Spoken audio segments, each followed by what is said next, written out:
Hello, welcome to Return to Life. Today, we will listen to a story about the cracks in life where people have felt weak, full of doubt, yet kept moving forward. If you are standing between exhaustion and hope, this story may be for you. He didn't cry. Not when he first noticed it. Not when it started to feel different under his fingers. Not even now, standing alone in the bathroom, door locked, the soft hum of the overhead light filling the silence like a distant warning he didn't yet understand. Jaden Carter leaned closer to the mirror. The light above him was too bright, too honest. It flattened every shadow, erased every excuse, and there it was, on the left side of his jaw, hard, round, pushing outward like something that didn't belong there, like something trying to become visible. He lifted his hand slowly, almost carefully, as if sudden movement might make it worse. His fingertips pressed against it. No pain. That was the part that bothered him the most. It didn't hurt. It just existed, firm beneath the skin, unmoving, certain. Like it had always been there, like it wasn't going anywhere. He swallowed and shifted his head slightly, angling his face the way he had learned to do over the past few months. If he tilted just enough, the light wouldn't hit it directly. If he stood a little farther back, it almost disappeared. Almost. He had gotten good at that, at hiding, at adjusting, at pretending something wasn't there as long as nobody else pointed it out. But mirrors didn't pretend. Mirrors told the truth whether you were ready for it or not. And tonight, for some reason, he couldn't look away. It hadn't always been this big. That thought came quietly, but once it arrived, it stayed. Because 11 months ago, it had been nothing. Or at least that's what he had been told. Back then, it was barely visible. Just a small bump beneath the skin, no bigger than the tip of a pen. Easy to miss, easy to dismiss, small enough to ignore. And that's where most problems begin. Not when they're obvious, not when they hurt, but when they're small enough to explain away. Jaden remembered the first time he mentioned it. It had been a morning like any other. His mother moving quickly through the kitchen, keys already in hand, her mind already somewhere else, on schedules, on bills, on the long day waiting for her. He hadn't even meant to make it a big deal. Mom, what's this? He had touched the side of his face, uncertain. Angela Carter had barely looked up. She had glanced once, just once.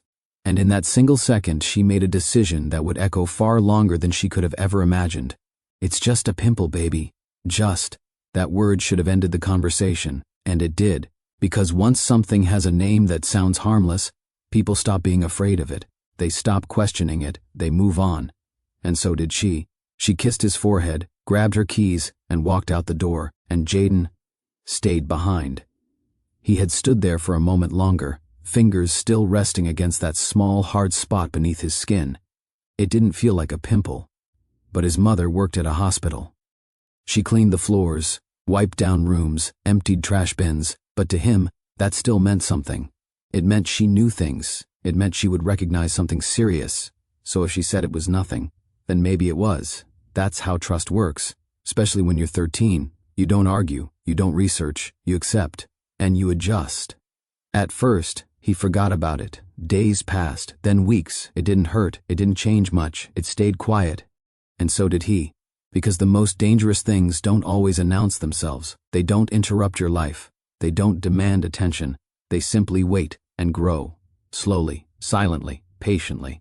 And by the time they become impossible to ignore, they've already been there far longer than anyone wants to admit. Jaden stared at his reflection again. The boy in the mirror didn't look like the version of himself he remembered. The smile wasn't the same. The symmetry wasn't the same. Something had shifted. Something had taken space that didn't belong to it. And for the first time, really, truly for the first time, he felt it. Not pain, not yet, but something close to it. Something deeper, something quieter. Fear, because deep down, beneath everything he had been telling himself, he knew. This wasn't just a pimple. Angela Carter didn't think she was making a mistake. That's the part most people don't understand about moments like this. They imagine neglect as something loud, obvious, intentional. They imagine a parent who doesn't care. But that's rarely how it happens. It happens quietly, in passing, in between responsibilities, in the narrow spaces where attention is already stretched too thin. That morning, Angela wasn't thinking about danger. She was thinking about time. The clock on the microwave blinked 6:12 am. She was already running late. Her uniform shirt hung loosely on her shoulders, still slightly wrinkled from being pulled out of the dryer too early the night before. Her hair was tied back in a quick, practical knot. No makeup, no pause, just movement, always movement. Because standing still meant thinking, and thinking meant realizing how little room there was for anything to go wrong. Jaden stood near the counter, one hand lightly touching his jaw. "Mom, what's this?" It wasn't a dramatic question, no panic, no urgency, just curiosity. The kind children still have before the world teaches them which questions are worth asking twice. Angela turned, briefly. Her eyes landed on the spot he was pointing to. Small, barely noticeable, nothing red, nothing alarming, nothing that demanded her attention over everything else waiting for her that day. And that's the moment that mattered. Not because she didn't look, but because she looked and decided, it's just a pimple, baby. 5 words, simple, familiar, reassuring, and completely final. Because once something is labeled as normal, the brain relaxes, it categorizes, it closes the file. No further investigation needed. That's how human thinking works. We are not wired to question everything. We are wired to survive efficiently. And efficiency often means assuming we already understand what we're seeing. Angela kissed his forehead without waiting for a response. "I'll be home late, okay? There's food in the fridge." Then she grabbed her keys and was gone. The door closed with a soft click, and just like that, the moment passed, but not for Jaden. He stayed where he was for a second longer, fingers still resting against that small bump. It didn't feel like a pimple. It felt different, harder, defined. But doubt doesn't usually win against authority, especially when that authority is your mother, especially when that mother is the only constant you've ever had. Angela Carter wasn't just his parent, she was everything: provider, protector. The person who made sure the lights stayed on, the rent got paid, and there was always something, no matter how small, waiting for him at the end of the day. If she said it was nothing, then questioning it felt unnecessary, maybe even wrong. So he nodded to no one in particular. Okay. And just like that, he accepted it, not because he was convinced, but because he trusted her more than he trusted himself. That's how silence begins, not with fear, but with reassurance, the kind that feels safe in the moment and costly over time. Angela, meanwhile, was already in her car, engine running, radio low, her mind moving faster than the traffic she was about to sit in. She thought about her shift at Dollar General. Inventory needed checking. A coworker had called out the day before. That meant more work, less help.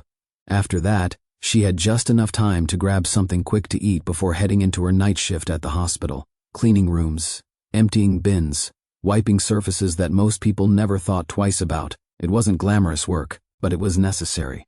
And it paid. Barely, but enough. Enough to keep going. Enough to avoid falling behind. Because falling behind wasn't an option. Not when you were doing this alone. Not when there was no backup, no second income. No one else stepping in if you got sick or tired or overwhelmed. Especially tired. Angela was always tired. Not the kind of tired that sleep fixes, the kind that builds, layer by layer, day after day, until it becomes normal, until you forget what it feels like to be fully present. And that kind of exhaustion does something subtle but powerful. It doesn't make you stop caring. It makes you prioritize what you notice. Big problems, immediate problems, loud problems, those get your attention. But small things, quiet things, things that don't interrupt your day, those get filtered out, not because they don't matter, but because your brain is trying to protect you from overload. Angela didn't ignore Jaden. She filtered him, and she didn't even know she was doing it. Because to her, it made sense. Teenage skin, hormones, stress. She had seen enough in the hospital hallways to know what real problems looked like. And this didn't look like one of them. That's the danger of familiarity. The more something resembles what we've seen before, the less we question it, even when we should. Back at home, Jaden had already moved on, at least on the surface. He grabbed his backpack, checked his phone, slipped on his hoodie. Routine, because routine is how people carry uncertainty without having to face it. But as he walked out the door, his fingers brushed his jaw again. Just for a second, just enough to remind himself it was still there, still firm, still unchanged, and still unexplained. He didn't mention it again that day, or the next, or the week after, Because the first answer you receive to a concern often determines whether you bring it up again, and his answer had been clear. It's just a pimple. So he treated it like one, ignored it, waited, trusted that it would disappear on its own, because that's what pimples do. They show up, they stay a little while, and then they go away. But this one didn't, and each day it stayed. It quietly rewrote the truth he had been given. Not loudly, not dramatically, just enough to make him notice, just enough to make him wonder, but not enough to make him speak, because something else had already started to grow alongside it. Not just the lump, but hesitation. Because when someone you trust gives you an answer, it's hard to challenge it, even when your own body is telling you something doesn't feel right. And so, the question changed. It was no longer, what is this? It became, is it worth bringing up again? And for a 13-year-old boy, that's a much harder question to answer. Angela Carter's life did not fall apart all at once. It narrowed, quietly, gradually, until every day began to look the same, and every decision became less about what was right and more about what was necessary. By the time Jaden was 13, her world had already been reduced to a set of repeating motions: wake up before sunrise, move fast, think ahead, don't fall behind. There was no room for error because there was no one else to absorb it if things went wrong. Houston mornings came heavy and warm, even before the sun had fully risen, and Angela was usually already awake before the light touched the windows. Not because she wanted to be, but because her body no longer trusted rest. Sleep had become something shallow, something temporary, something her mind treated like a risk instead of a recovery. She would lie there for a few seconds, staring at the ceiling, mentally sorting through the day before her feet even touched the floor. What needed to be paid, what shift she couldn't afford to miss, what problem might show up next. Because something always did. It wasn't one big crisis. It was 10 small ones, stacked on top of each other, day after day, until they formed something heavier than any single problem ever could. That's what people don't always see when they look at someone like Angela. They see a mother, they see responsibility, but they don't see the constant calculation happening underneath. Every decision weighed against time, energy, and money. Every thought filtered through one question: what can wait? Because something always has to wait.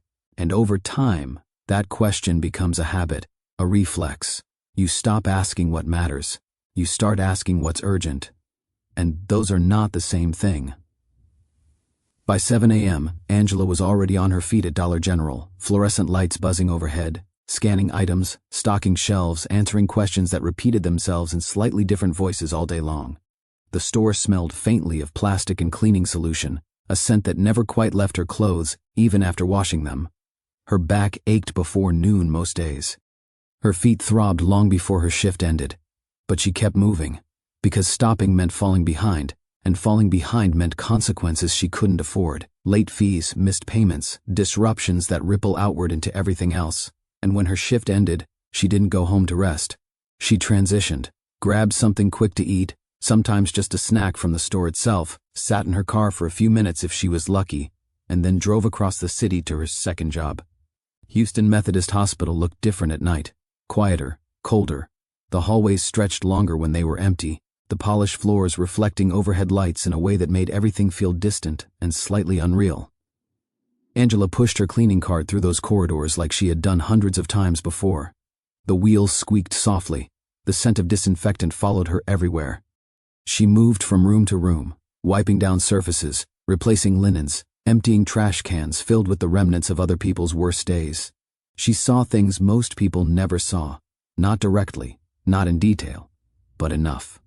Enough to understand what real medical problems looked like. Enough to recognize fear when it was present in a room.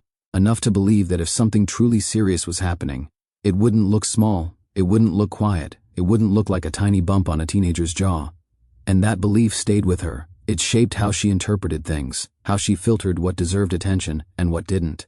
Because when you spend your nights around visible suffering, your definition of serious changes. It becomes louder, more obvious, harder to miss. And anything that doesn't match that level of urgency gets pushed aside. Not dismissed completely, just delayed, filed under later. Angela didn't realize that later was slowly becoming a place where things disappeared. By the time she got home, it was often close to midnight, sometimes later. The apartment was quiet. Jaden usually asleep, the kind of quiet that should have felt peaceful but instead felt like something she had to move through carefully, as if even resting might cost her something she couldn't afford to lose. She would check on him, always. Stand in the doorway for a moment, watching him sleep, making sure he was there, safe, breathing. That was her version of attention. Brief, silent, enough to reassure herself before she moved on to the next task. Because even at home, the work didn't stop. Laundry, dishes, bills spread across the table. Numbers that never quite lined up the way she needed them to. She didn't sit down often, and when she did, it wasn't to relax. It was to calculate, to plan, to figure out how to stretch what she had just a little bit further. And over time, that kind of life changes the way you see things. Not dramatically, not all at once, but subtly. You begin to filter reality through survival. Big problems get your attention because they demand it. They interrupt your day. They force you to act. But small problems, quiet ones, the kind that don't slow you down immediately, those become background noise. Not because they don't matter, but because you've trained yourself not to hear them. Angela wasn't careless. She was conditioned to prioritize what was urgent over what was important. Conditioned to believe that if something truly mattered, it would make itself impossible to ignore. And that belief felt logical. It felt safe. It felt efficient. But it came with a cost, because not everything announces itself loudly. Some things grow quietly, and by the time they become loud enough to notice, they've already taken up more space than anyone expected. Angela didn't know that yet. To her, life was still moving forward in the only way she understood, one day at a time, one shift after another, one problem handled just well enough to keep the next one from collapsing on top of it. She was surviving. And survival, when it lasts long enough, starts to look like stability, even when it isn't. Jaden didn't notice the exact moment things started to change. Not really, because it didn't happen all at once. It happened in small adjustments, quiet decisions he made without thinking, tiny shifts in behavior that, over time, turned into something much bigger than he ever intended. At first, it was just the mirror. He stopped standing directly in front of it, brushed his teeth a little faster, washed his face without really looking. If he needed to check something, he angled his head slightly, the way he had practiced, just enough to avoid seeing the left side too clearly. It became instinct, not fear exactly, just avoidance. And avoidance has a way of feeling harmless when it starts, but it grows, just like everything else that gets ignored. By March, the bump wasn't something he could pretend not to feel anymore. It pressed back when he touched it, solid, unchanging, almost deliberate, like it knew it belonged there. That was the first time a thought crossed his mind that didn't go away. What if it's not going away? He didn't say it out loud, not to anyone, not even to himself in a full sentence, but it lingered, unfinished, sitting somewhere in the back of his mind where questions go when they don't feel safe enough to ask. At school, things were still normal, mostly, but normal had started to feel fragile, like something that could break if anyone looked too closely. Jaden had always been easy to like. He wasn't the loudest kid in class, but he didn't need to be. He had that kind of presence that made people comfortable, a quick smile, a relaxed confidence. On the basketball court, he moved like he knew exactly where he needed to be before anyone else did. Point guard, 8th grade, not the tallest, not the strongest, but smart, fast, reliable. Coaches liked that. Teammates trusted it. And for a while that was enough. But confidence, at 13, is a delicate thing. It doesn't disappear all at once. It erodes, slowly, quietly, the same way everything else had been changing. By April, someone noticed. It wasn't dramatic, just a moment. A glance that lasted a second too long. Yo, what's that on your face? The question landed casually, but it stayed longer than it should have. Jaden laughed it off, shrugged, said something about acne. Because that's what it was supposed to be, right? That's what he had been told, and repeating it felt easier than questioning it. The other kid nodded, already losing interest. Conversation moved on. But Jaden didn't, not really, because once something is seen, it can't be unseen, and once someone else notices something you've been trying to ignore, it changes the way you carry it. After that, he became aware of angles, of lighting, of where people were standing when they talked to him. He started turning slightly when someone approached, keeping his left side just out of direct view, subtle at first, almost unnoticeable, but constant, always adjusting. always calculating. By May, the mirror had become something else entirely. Not just something to avoid, but something to get through. He would look quickly, just enough to confirm what he already knew. It was bigger, not dramatically, not in a way that would shock someone seeing him every day, but enough that he could feel the difference without touching it, enough that his face didn't feel balanced anymore. The skin stretched slightly tighter on one side, the shape off. That's when he stopped smiling with his teeth. It wasn't a decision he made consciously, it just happened. One day he smiled the way he always had, and it didn't look right, so the next time he didn't. And after that, it became the new normal. Closed mouth, controlled, safe. People didn't comment on it, but they noticed, even if they couldn't explain what had changed. Because something had. By the time summer started, Jaden had already begun disappearing in ways no one around him fully understood. He still showed up, still went through the motions, still answered when teachers called on him, still nodded when people talked, but there was less of him in it. Less energy, less presence, less ease. Basketball was the last thing to go. The court had always been the one place where he didn't have to think, where his body just moved, where confidence didn't need to be forced, but even that started to feel different. He caught himself turning his head mid-play, avoiding eye contact during huddles, wondering, not about the game, but about whether anyone was looking at his face. And once that thought enters, it doesn't leave. It follows you, slows you down, changes how you move. Because now you're not just playing, you're being seen.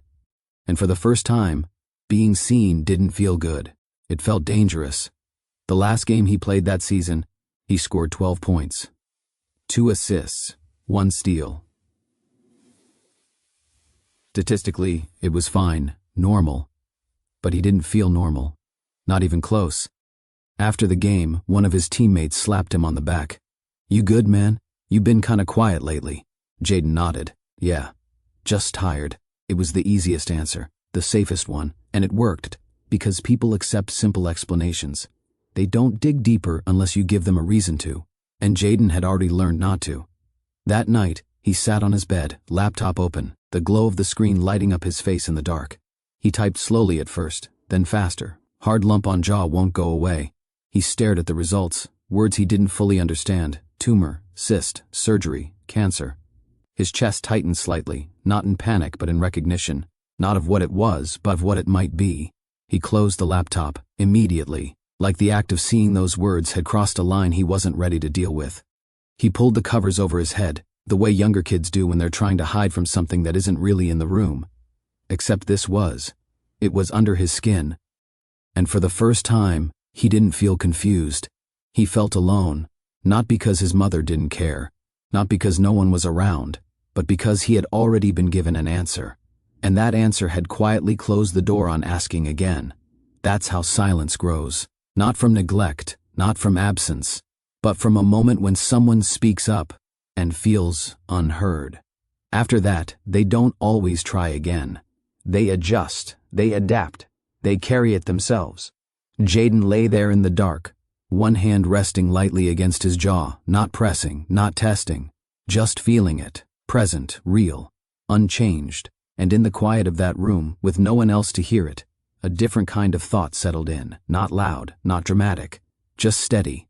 What if this doesn't go away? And this time, he didn't push it away. By June, the shift wasn't internal anymore. It didn't belong just to Jaden. Other people had started to see it. And once something like that becomes visible to the outside world, it changes everything. It happened on a Thursday, last week of school, the kind of day where nobody was really paying attention anymore. Teachers were tired, students were restless. The air in the gym felt thick, heavy with heat and leftover energy from a year that was almost over. Jaden had his hoodie on, even inside. Even with the temperature pushing past 90 degrees outside. Nobody had said anything about that yet. Not directly, but people noticed. They always did. He kept his head slightly down, the way he had learned. Not hiding completely. Just managing angles. Practice had already ended. Most of the team had cleared out, but a few guys were still hanging around near the bleachers, talking, laughing, killing time.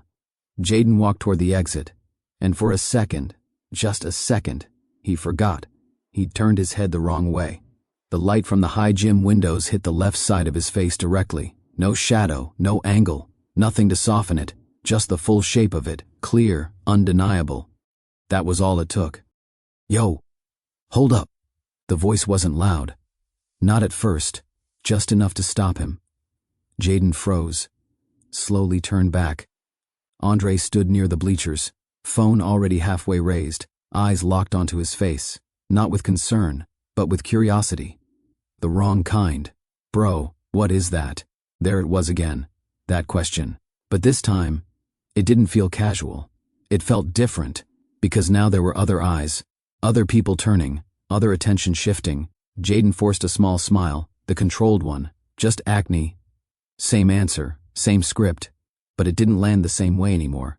Andre stepped closer, too close, head tilted slightly, studying him like something unfamiliar. Man, that ain't acne. A few laughs, not loud, not cruel, yet, but enough to change the air. Jaden felt it immediately, that shift, that invisible line between normal and not. He shrugged, tried to move past it. Whatever, man. He kept walking, didn't run, didn't rush. Because running would have meant something, and he wasn't ready to admit that yet. Behind him, he heard it, the quiet sound of a phone camera clicking.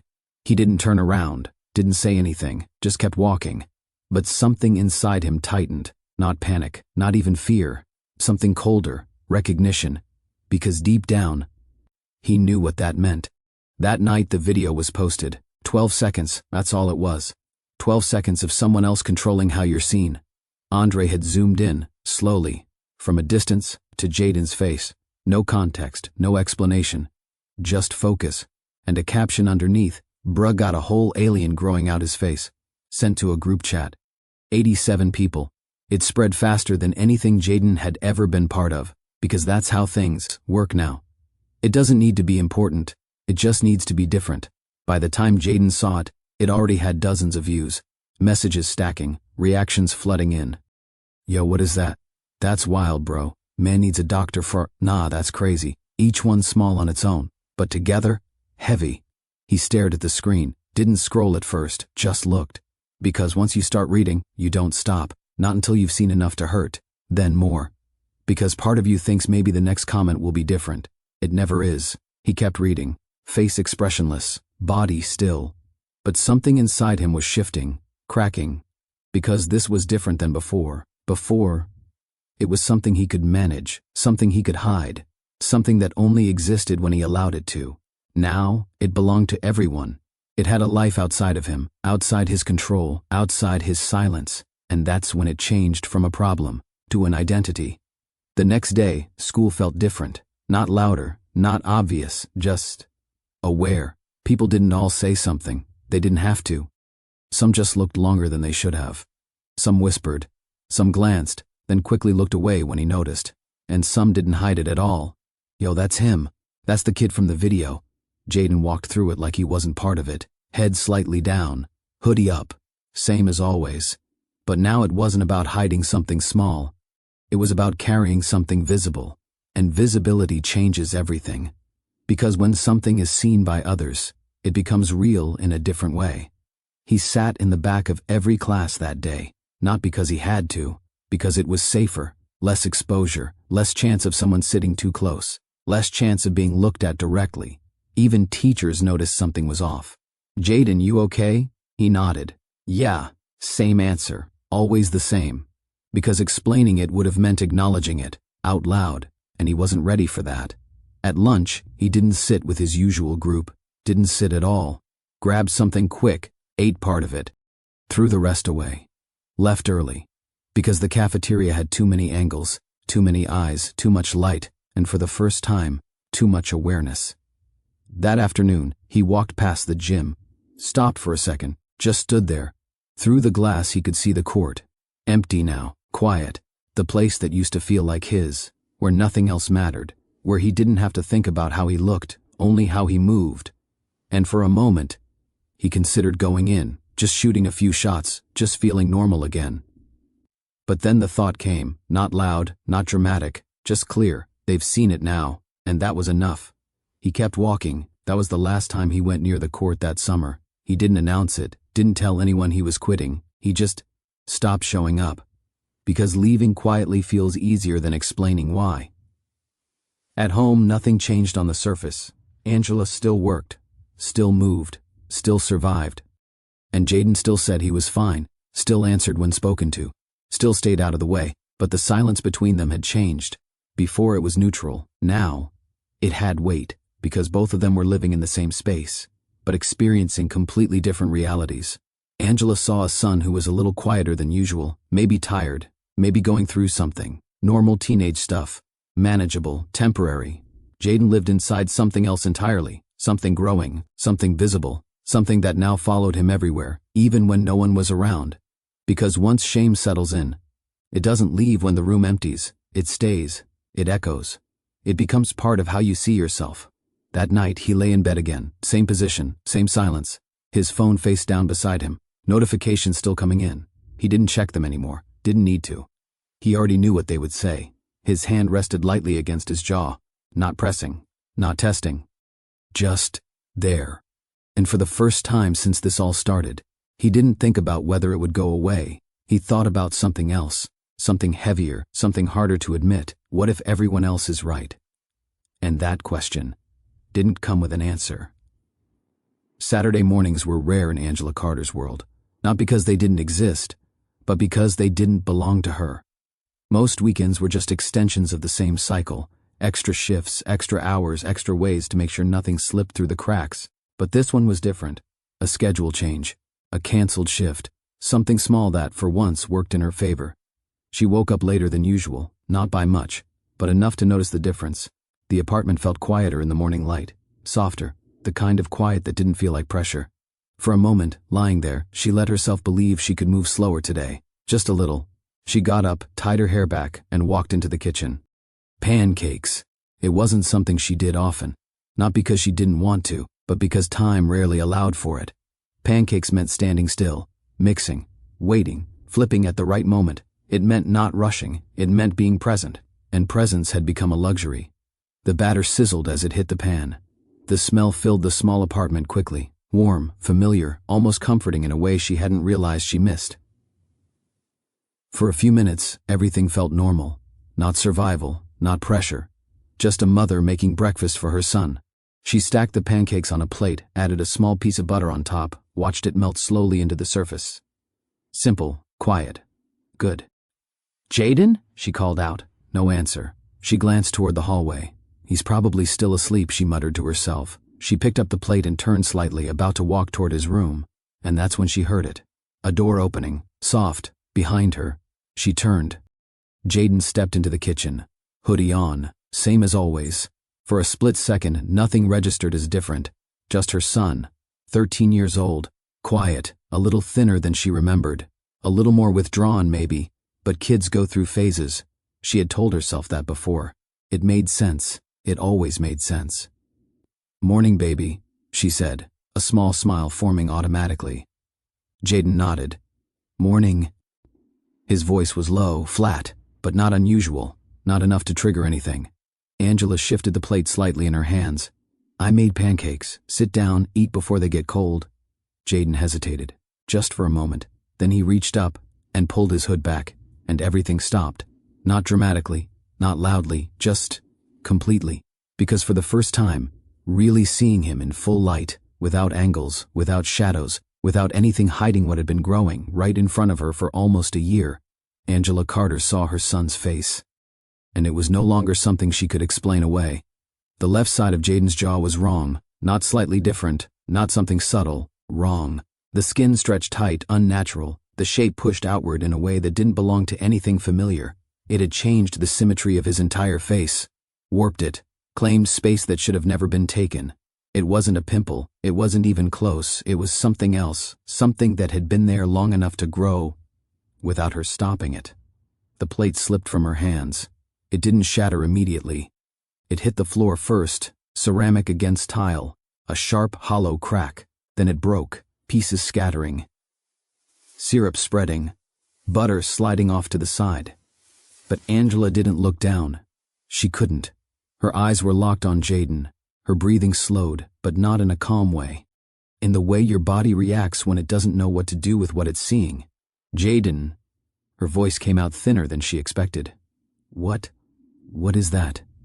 The question felt wrong the moment she said it, because she already knew the answer, or at least, she knew what it wasn't. Jaden didn't respond right away. He just stood there, still, looking not at her, but somewhere just past her, like he had already had this conversation, like he had already answered this question, and was now waiting for something else. Angela took a step closer, slow, careful, as if moving too fast might make it worse. "Baby, why didn't you tell me it got this bad?" There it was, the question that every parent asks when they realize they've missed something. Why didn't you tell me? It sounds reasonable, it sounds fair, but it carries something else underneath it, an assumption that the silence belongs to the child. Jaden finally looked at her, really looked at her, and there was no anger in his eyes, no accusation, just something quieter, something heavier, something that had been building for months. "I did tell you, Mom." That was it. No raised voice, no emotion pushed forward, just the truth, simple, clear, unavoidable. And somehow, worse than if he had yelled, because there was nothing to defend against, nothing to argue with, just 5 words echoing back the moment she had already forgotten. But he hadn't. Angela felt it immediately, not as a thought, as a realization, sharp, instant, final. This didn't happen overnight. This didn't appear suddenly. This wasn't new. It was neglected. 11 months. That number didn't come from a calendar. It came from memory, from that morning in the kitchen, from that quick glance, from those 5 words she had said without thinking. "It's just a pimple." She had spent 11 months working, providing, surviving, doing everything she believed a good mother was supposed to do, and in those same 11 months, something had been growing on her son's face, something she had looked at, named, and dismissed, right in front of her. Angela's knees gave slightly, not enough to fall but enough to make her reach for the counter. Her hand gripped the edge tightly, as if grounding herself would help her understand what she was seeing. But understanding wasn't the problem. She understood. That was the problem. "I thought," she started, then stopped, because there was no sentence that could fix this, no explanation that could undo time, no justification that could make 11 months feel like anything less than what it was. Silence filled the space between them, but this time, it wasn't empty. It was heavy, loaded with everything that hadn't been said, everything that had been missed, everything that had been carried, alone. Jaden shifted slightly, not uncomfortable, not nervous, just done waiting, done explaining, done hoping it would fix itself, because it hadn't, and now it was here, out in the open, where it had always been. Angela looked at him again, really looked, past the shape, past the fear, past the mistake, and what she saw wasn't just the problem, it was the time, the months she couldn't get back, the moments she had been too tired to notice, too busy to question, too certain to look closer. Her son had been standing in front of her the entire time, and she had seen him, just not clearly, and that realization hit harder than anything else, not the fear, not the guilt, but the clarity, because now she couldn't unsee it, and she couldn't go back, but she could do something else. Angela Carter straightened slowly, her grip on the counter loosened, her voice, when it came again, was different, still shaken, still heavy, but steady. "We're going to the doctor." No hesitation, no delay, no later. Because something had shifted, not outside, inside her. The part of her that had been filtering, prioritizing, delaying, it was gone, replaced by something simpler, clearer, attention. Finally. And sometimes, that's where the real change begins, not when the problem appears, but when someone finally chooses to see it. Angela Carter had never called in sick to both jobs at the same time. Not once, not in 3 years, not when she had the flu, not when her back had locked up so badly she could barely stand straight, not even on the days when exhaustion pressed so heavily against her chest it felt like breathing required effort. Because missing a day didn't just mean rest, it meant risk, it meant lost income, it meant falling behind in a system that didn't wait for anyone to catch up. But Monday morning was different. There are moments in life when the calculation changes, when the cost of doing nothing becomes greater than the cost of everything else. This was one of those moments. Angela stood in the kitchen, phone in hand, staring at the screen longer than necessary. Her thumb hovered over the call button, not because she didn't know what to do, but because she understood exactly what it would cost. Then she pressed it. "I won't be coming in today." Her voice was steady, simple, final. No explanation, no apology, Because for the first time in a long time, nothing else mattered more. Jaden sat quietly by the door, hoodie on again, but looser this time. Not pulled tight, not hiding the same way. Because now it wasn't about pretending anymore. It was about facing something neither of them fully understood. The drive to the clinic was quiet, not tense, not emotional, just focused. Angela's hands stayed firmly on the steering wheel, her eyes locked on the road, but her mind was somewhere else entirely, replaying moments, words, decisions she couldn't take back. 11 months, that number kept returning, over and over again, not as guilt alone, but as urgency, because whatever this was, it had been given time, and time had changed it. The community health clinic was already crowded when they arrived. Plastic chairs lined the walls. Muted conversations filled the space. The air carried that familiar mix of antiseptic and fatigue. People waiting, hoping, worrying in their own quiet ways. Angela checked them in, her voice clipped, efficient. Jaw mass, getting worse. Even saying it out loud felt different, real. A nurse handed her a clipboard, forms, questions, history, symptoms, how long. Angela hesitated, just for a second, then wrote, almost a year. The words looked heavier on paper than they had in her head. They waited, an hour, then 2, then almost 4. Time moved slowly in places like this, not because nothing was happening, but because everything felt like it mattered too much. Jaden sat beside her, hands folded, eyes forward. He didn't ask how long it would take, didn't complain, didn't shift much, because when something finally becomes serious, people get quiet in a different way. Angela glanced at him occasionally, not in the quick passing way she used to, but fully, intentionally, as if trying to make up for something she couldn't fix. When his name was finally called, they both stood at the same time. The examination room was small, bright, clinical, the kind of place that made everything feel more real than it had outside. The doctor walked in a few minutes later, middle-aged, calm, efficient. He greeted them briefly, then turned his attention to Jaden. Let me take a look. No assumptions, no immediate conclusions, just observation. His fingers pressed gently along Jaden's jaw, careful, measured, professional. Angela watched his face more than his hands, because experience had taught her something important. Doctors speak with their expressions before they speak with their words. And this one went quiet, not alarmed, not panicked, but focused. That kind of silence carries meaning. He stepped back slightly. How long has this been here? Angela answered this time. About 11 months. There it was again. Out loud. The number didn't sound better this time. It sounded worse. The doctor nodded slowly, then looked at her, not with judgment, but with something else. Concern. This isn't acne. Simple, direct, unmistakable. Angela felt something drop inside her chest, not because she didn't expect it, but because hearing it confirmed something she had already begun to understand. Jaden didn't react, not visibly, because part of him had already moved past that possibility. What is it? Angela asked. The doctor shook his head slightly.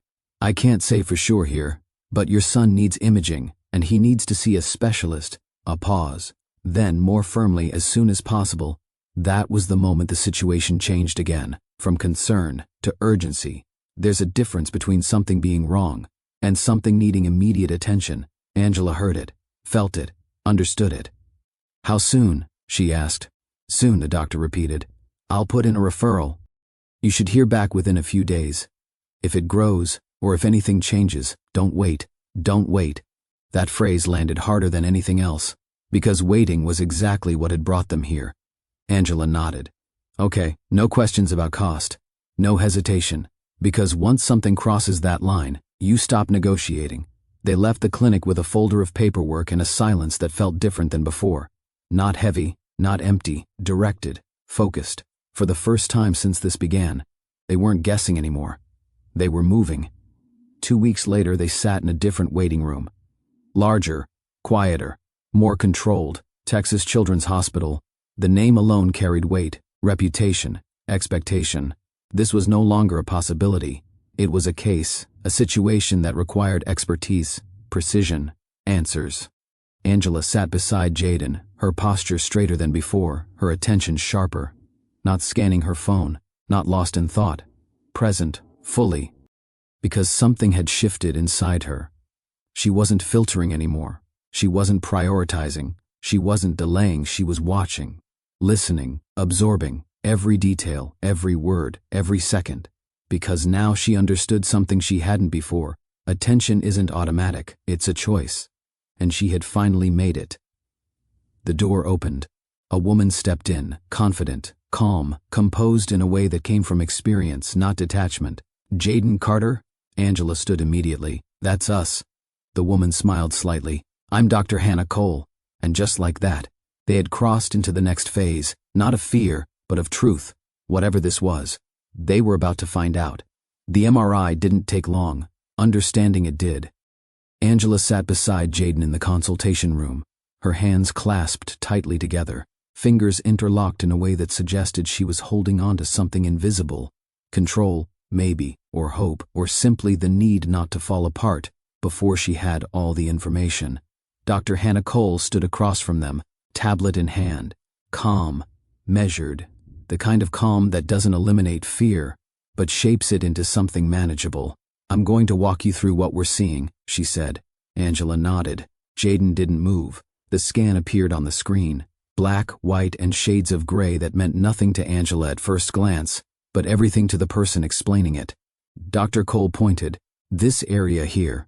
A pause. "Is the mass." Angela leaned forward slightly. Even without understanding the image, she could see it. A defined shape. Too large, too solid, too present. "How big is it?" she asked. Dr. Cole didn't soften the answer. "Approximately 4.5 centimeters. The number landed harder than expected. Not because it sounded large, but because of what it represented. Time, growth, months. Angela exhaled slowly. "And what is it?" Dr. Cole shook her head gently. "We don't have a definitive answer yet." "A beat, but I can tell you what it isn't." Angela looked up. "It's not cancer." The words hit like release. Not complete relief, but enough to shift the weight slightly off her chest, enough to breathe. Beside her, Jaden remained still, listening, processing. "But," Dr. Cole continued, her tone steady, "it does need to come out." The room shifted again. "Because relief is often temporary, and the sooner we remove it, the better." Angela nodded quickly. "Yes, okay, whatever needs to be done." Dr. Cole set the tablet down. "There are a few things you should understand before we proceed." Her voice didn't change, but the importance behind it did. This mass is encapsulated, which is good. It means it's contained. But it's also developed its own blood supply, and it's located very close to the facial nerve. Angela's brow tightened slightly. The nerve that controls his smile, that landed differently, not as medical information, as something personal, immediate, visible. "If that nerve is damaged during surgery," Dr. Cole continued, "there is a risk he could lose movement on that side of his face." Silence. Angela glanced at Jaden. For the first time since entering the room, he reacted, not outwardly, but something in his posture shifted, subtle, but real. Dr. Cole saw it. "That's why we need to be precise," she added. "Every millimeter matters." Angela swallowed. "Will he be okay?" Dr. Cole met her eyes. "I'm going to do everything in my power to make sure he is." It wasn't a guarantee, but it was honest. And right now, honesty mattered more than comfort. September 15th came faster than Angela expected. Time had moved slowly for months. Now it rushed. The hospital felt different that morning. Not like the clinic, not like a place for questions. This was a place for decisions, for action. Jaden lay on the gurney, hospital gown replacing the hoodie he had worn like armor for so long. He looked smaller, not weaker, just younger. Angela walked beside him as they moved down the hallway toward the operating room, her hand wrapped tightly around his, not letting go. "Not yet. I'll be right here when you wake up," she said. Her voice was steady, but her grip said everything else. Jaden nodded. "I know, Mom." Simple, trusting. The same trust he had given her months ago, but now it carried something different. Not assumption, not certainty, just belief. At the doors they stopped. This was as far as she could go. Angela leaned down, pressing her forehead gently against his. I love you too." Then they wheeled him inside, and the doors closed. The operating room was bright, cold, controlled, everything in its place. Dr. Hannah Cole stood at the table, already gloved, already focused. This was her environment. where uncertainty became procedure, where questions became action. Let's begin. The incision followed the natural line of Jaden's jaw. Careful, deliberate, every movement calculated. Layer by layer, Dr. Cole worked, navigating around muscle, around vessels, around the delicate structures that defined not just function, but identity. 20 minutes in, the mass became visible, encapsulated, distinct, larger than it had appeared from the outside. "Okay," she said quietly. "I see it." The room remained silent, not tense, focused. She adjusted her angle, carefully separating the mass from surrounding tissue, avoiding the facial nerve, protecting it, every movement slow, precise. There was no room for error here, not even a millimeter. Time stretched. Then, "It's free." She lifted it. The mass came out intact, about the size of a large egg, gray-white, dense, unnatural, something that didn't belong. But what happened next was not something she expected. Dr. Cole turned it slightly in her hand and paused. "Hold on." Her voice changed, not alarmed, but curious, focused in a different way. There was something protruding from the surface. Small, white, pointed, unmistakable. She leaned closer. No, not disbelief. Recognition. She placed the mass on the tray. "Let's open it." The room grew quieter, if that was even possible. The incision into the mass was clean, controlled, and as it separated, the inside revealed something no one in that room would forget. There, embedded within the tissue, was structure, organized, deliberate, a tiny formation, a tooth, fully formed, enamel, dentin, root, small, no bigger than a grain of rice, but undeniable, real. Next to it, fine dark strands, hair, curled, growing within the mass, and surrounding it, skin-like tissue, layered, different, older, not random, not chaotic, something else, something that didn't belong in a tumor. Dr. Cole stepped back slightly. The room was silent, not confused, not chaotic, just still, because everyone in that space understood what they were looking at. Even before it was said out loud, "A mature teratoma," one of the assisting staff whispered. Dr. Cole nodded slowly. "Yes." Then quieter, "with features consistent with vanishing twin." And just like that, the story changed. This wasn't just a growth. This wasn't just a medical anomaly. This was history, biology, something that had begun long before Jaden had taken his first breath, before he had even been one. He had been two. Two embryos, two beginnings. One stopped developing early, absorbed, integrated, not gone, just carried. Fragments of that early life, cells capable of becoming teeth, hair, skin, had remained inside him, dormant, silent, for 13 years, waiting. And then puberty came. Hormones surged, signals changed, and those cells woke up, not with intention, not with awareness, but with purpose, trying to become what they were always meant to be. Parts of a body that never fully formed, parts of a person who never got to exist. Jaden Carter hadn't been carrying a tumor. He had been carrying his twin.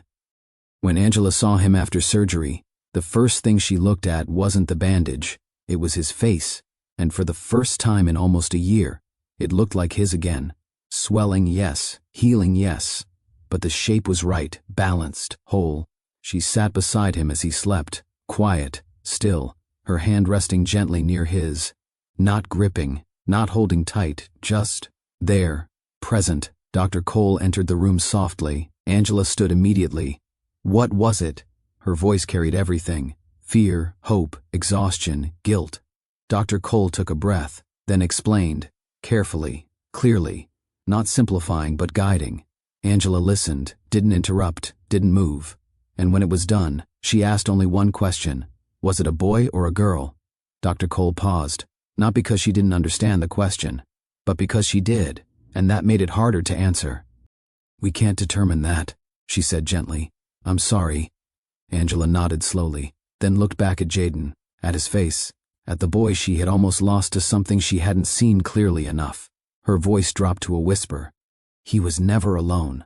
Not fear, not guilt, something else, something quieter, something that felt like meaning. "I thought he was growing up all alone." A pause, but he wasn't. And in that moment, the story wasn't just about what had been removed, It was about what had been carried. For 13 years, in silence. The first few days after surgery were quiet, not the heavy kind of quiet that had filled the apartment before. A different kind, softer, careful, the kind that comes after something big has passed, but hasn't fully settled yet. Jaden slept more than usual. His body needed it. Healing isn't loud, it doesn't announce progress in obvious ways. It happens slowly, beneath the surface, in places you can't see. Cells repairing, swelling easing, systems resetting. Angela stayed close, not hovering, not overwhelming, just present. She sat beside him longer than she used to, watched him more closely. Not out of fear, but out of awareness. The kind that had been missing before. When he woke, she noticed. When he shifted, she noticed. When he was quiet, she noticed that too. And sometimes that was the biggest change of all. Not what she did, but what she no longer missed.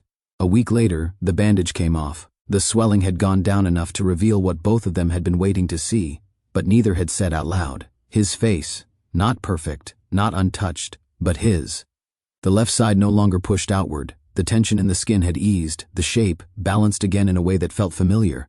There was a scar, thin, faint, tracing along the natural line of his jaw. It didn't take away from his face. It told a story. Jaden stood in front of the mirror again. The same mirror. The same light. But this time, he didn't angle his head, didn't step back, didn't adjust. He just looked, fully. For a few seconds he didn't move at all. Then slowly, he smiled. Not the controlled version he had practiced for months. A real one, teeth showing, uncertain at first, then stronger, like something returning. Behind him, Angela stood in the doorway, watching, not interrupting. Because some moments don't need words, they need space, time, permission to exist without being explained. Jaden caught her reflection in the mirror, their eyes met, and for a second there was something unspoken between them. Not guilt, not blame, something quieter, understanding. He turned slightly. "You can barely see it," he said, touching the faint line along his jaw.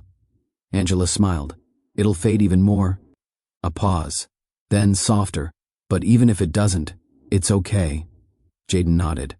And for the first time in a long time, he believed that. School felt different when he went back. Not because everything had changed, but because he had. The first day, he walked through the same hallways, same lockers, same classrooms, but without the hoodie pulled forward, without the constant adjustment of angles, without the quiet calculation of who was looking and from where. Some people noticed, of course they did, but this time, the attention didn't carry the same weight, because the thing that had defined him before was gone. And more importantly, he wasn't hiding anymore.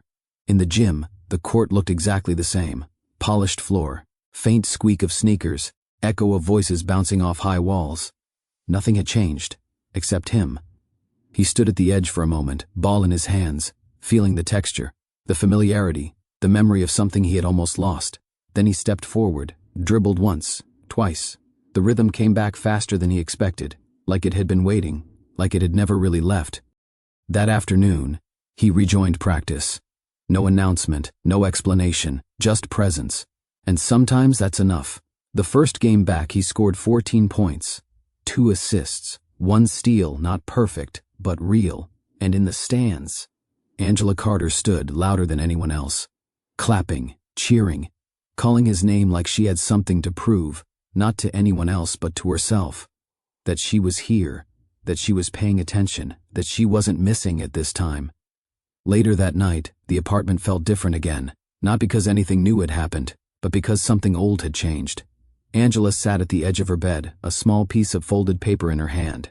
It wasn't official, not from a doctor, not something anyone had given her, just 2 words, written in her own handwriting. Look closer. She had written it the night before Jaden's surgery, without thinking too much about it.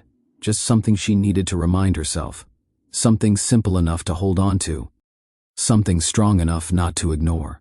Now she kept it on her nightstand, next to her phone, next to the things she reached for every day, and every morning. Before the rush, before the noise, before survival took over. She looked at it, just for a second, sometimes less, but enough. Because awareness doesn't require time, it requires intention, and intention takes a moment, that's all. 1 moment to notice something. 1 moment to ask a second question. 1 moment to not accept the easiest answer. That's it. Across the hall, Jaden was asleep, door slightly open, the way she now preferred it. Not closed, not distant, just enough space to hear if something changed, to see if something was different, to be aware. Because sometimes, the most dangerous thing in a home isn't what's visible, it's what goes unspoken, what gets explained away, what gets labeled normal before it's truly understood. This story isn't about a tumor, not really. It's about something smaller than that, something more common, something easier to miss. The moment someone says, it's probably nothing, and we believe it, not because we're careless, but because we're tired, because we're busy, because we think we understand. But not everything that looks small is safe, and not everything that feels familiar is harmless. Some things grow quietly, in the background, without interruption, until one day, they can't be ignored anymore. So here's something simple. In the next 24 to 72 hours, pay attention to something you've been dismissing. A small symptom, a change in behavior, a question someone asked you that you answered too quickly, or even silence, especially silence. Because sometimes people don't stop needing help, they just stop asking for it. And sometimes, the difference between it's nothing and it was everything comes down to one decision, one moment, one choice to look closer. Thank you for staying until the end with Return to Life. If you found a sense of connection or a small spark of hope, carry it with you as you return to everyday life. We look forward to seeing you in the stories ahead.